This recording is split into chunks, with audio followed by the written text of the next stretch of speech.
Hello everyone and welcome to a new weekend. I just finished eating breakfast and I think that's pretty much the end of my fuel for my stove. It could be that there's a bit more left, but the stove just doesn't really work very well down below about like 35-40 degrees, and it's probably just above freezing right now. I don't see any ice, but it feels like it's about freezing. For some reason the canisters, they still have fuel in them, but you just can't get it out. I think the temperature is just not high enough for it to pressurize properly.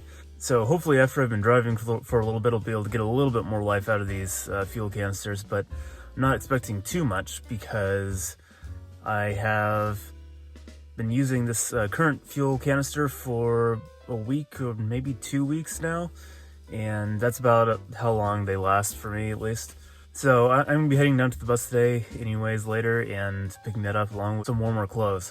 But first, I want to take the car over just across the street here, across the highway, and go for a hike.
Well, after a couple of hours of hiking, I finally made it back to my car.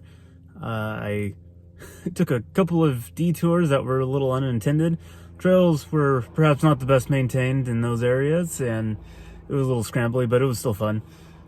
So now I'm going to head down to probably a car wash in Mount Vernon. I have this free car wash, and my car definitely needs to be washed, so might as well use it, right? So I'm going to head down there and see if I can get my car washed. And then I'll be heading down to Puyallup.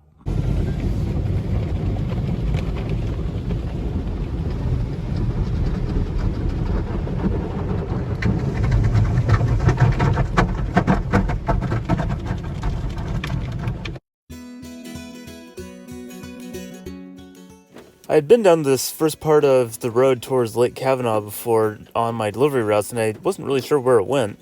So I decided to go check it out and go up to Lake Kavanaugh and just see what was up there.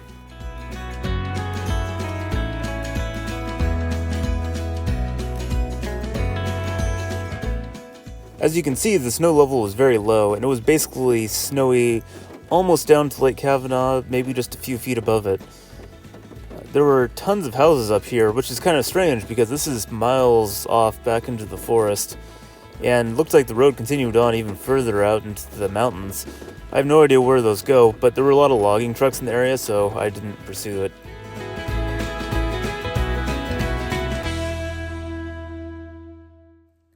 Hello, I look like a disembodied head. So that was a bit of an adventure today, which I didn't actually film.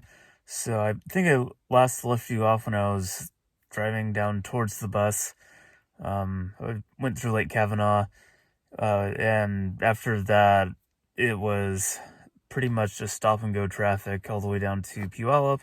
Just the usual Seattle area, Puget Sound region, horrible traffic. I'm glad I don't have to deal with that most days of the week. So I picked up the things I needed at the bus, and from there I went down to the Capitol Forest, where I thought there were some free campsites, and there are free campsites there, but apparently all the campsites are closed right now because it's the off season, and apparently they do timber harvest in the winter, or maybe it's just this year, I don't know. They were very vague. There's lots of contradictory information online. Actually, there wasn't really anything online that I found, at least, that said they were closed, but the campsites were all shut down. When I got there, I had a couple of backup places. One of them actually wasn't a campsite, it was a prison, so that was a little weird.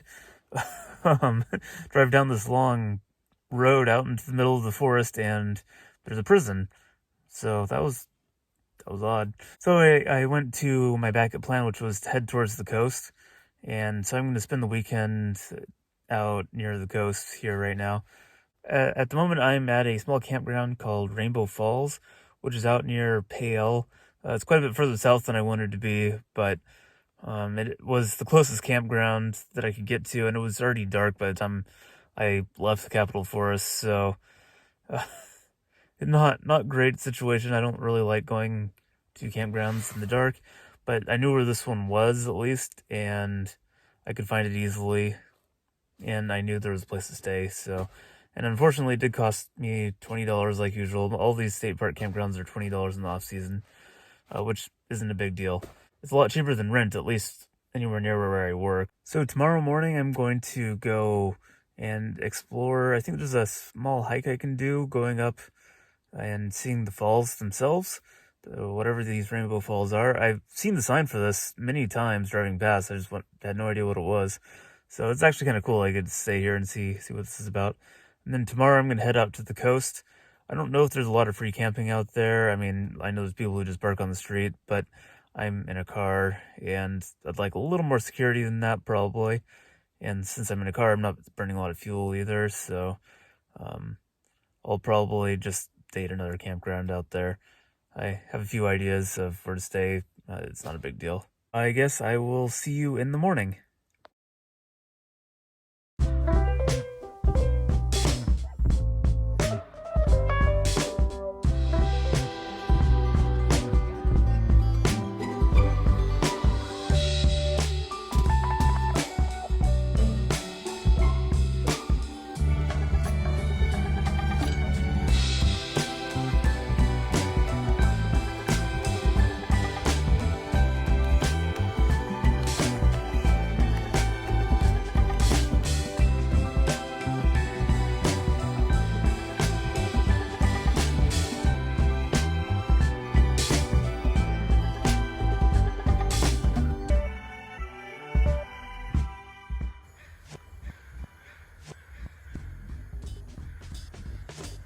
I took a tour of the small town where the state park was located, and I could easily see myself buying a place out here at some point, but that's definitely a long time in the future. But after the tour of all these cute little farms, I decided to head out and go towards the coast.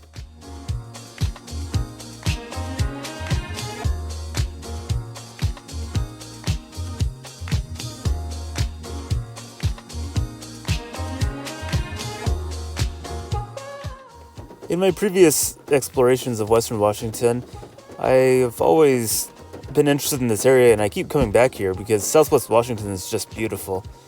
I saw a sign towards a town called Westport, and I used to get my produce from a farm out here, and so I decided to go explore and see what it was like.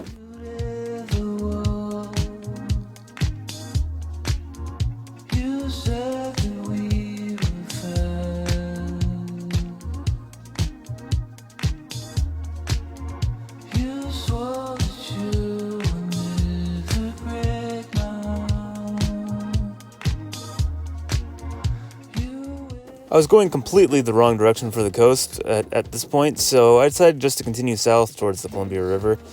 and I ended up at this cute little town called Cathlamet, which is one of my favorite places to go. I keep coming back here because it has everything that I would want in a small town, really.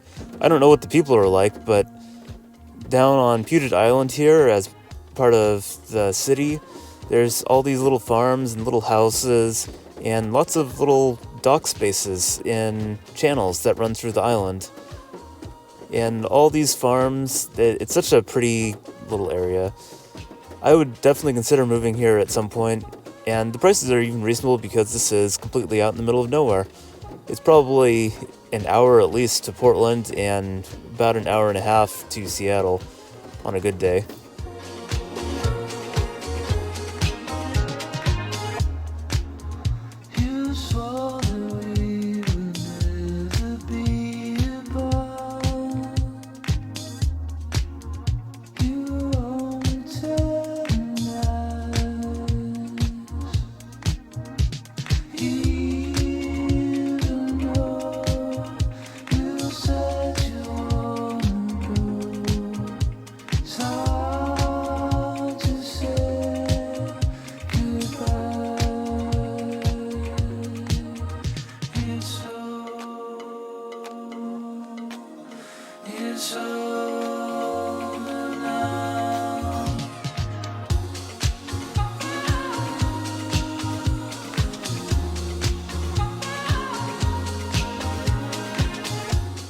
So I just made it to my campground at Twin Harbors State Park.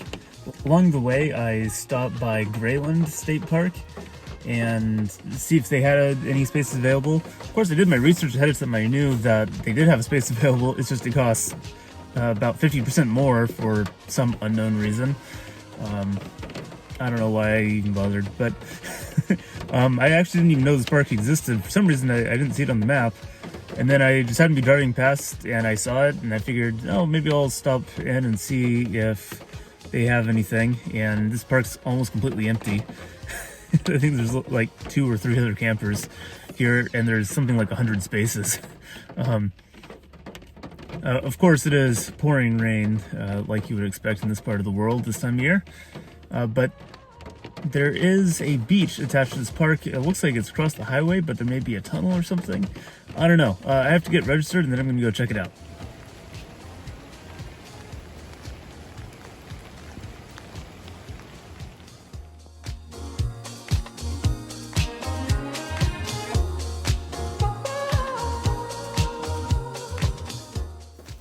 As it turns out, what I thought was a tunnel was actually just the sign saying that these trees made a tunnel-like covering over the path, which it does. So this area is actually sand dunes, and apparently at some point in this area, the entire park was a firing range, a military base in the late 19th, early 20th century, and then eventually it was replanted in the 1970s, and it has all these small trees and grasses which helped protect the shoreline, helps prevent erosion and create sand dunes, and for some reason just tons of mushrooms. I don't know anything about mushrooms, but those look big.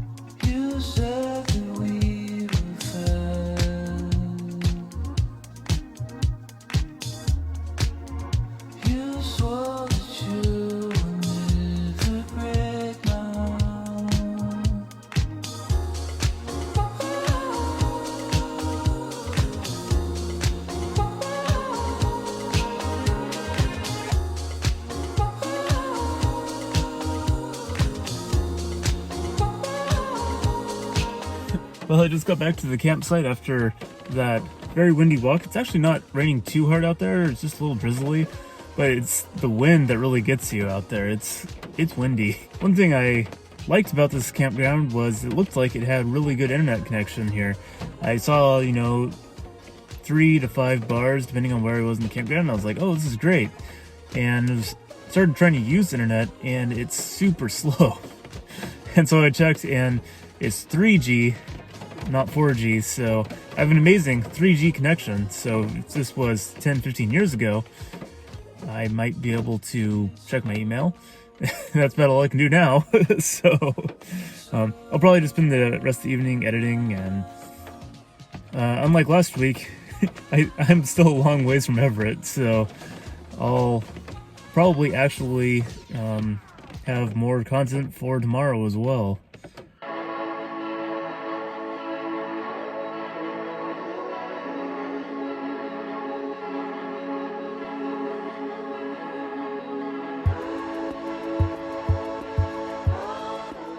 One of the things I've learned to check is if the shower works without putting in tokens or quarters, because a lot of the times they do, and so then I just don't put any tokens or quarters in.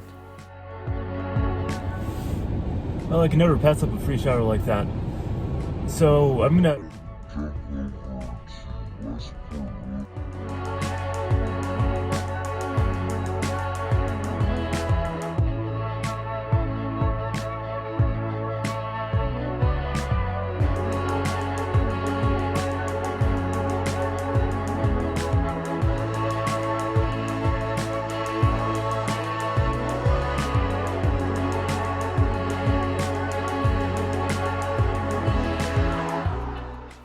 I went for a run down the top of the sand dunes, and it was extremely windy out there. There wasn't really much beach because of the high tide and the large amounts of wind, but it was still a lot of fun, and it wasn't very cold either.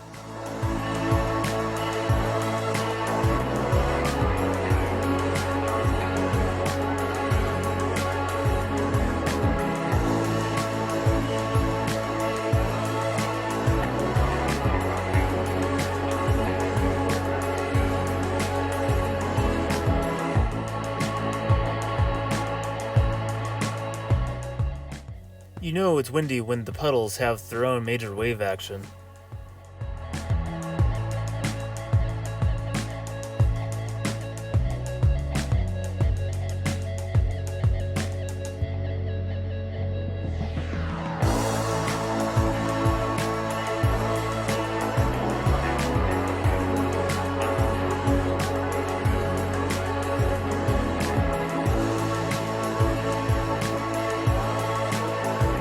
Here a few times in the past, and it's never been just this sunny. It's actually kind of crazy how sunny it is. I also never come out here during summer, so you know, it's kind of my fault. It's also really windy. I've never been here with so much wind, and especially at high tide. Looks like the tide was just starting to go out when I got back here, so things started dying down a little bit, but it was just really windy. So now I just need to throw some gas in the car. I'm gonna head back to Everett area so I can start my work week.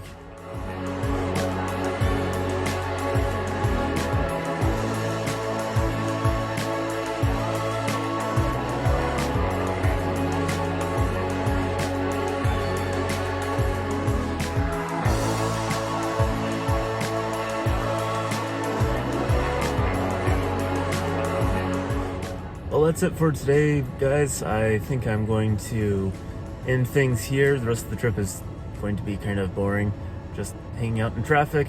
Hopefully I timed things well. But remember to like, subscribe, and I'll see you on the next video.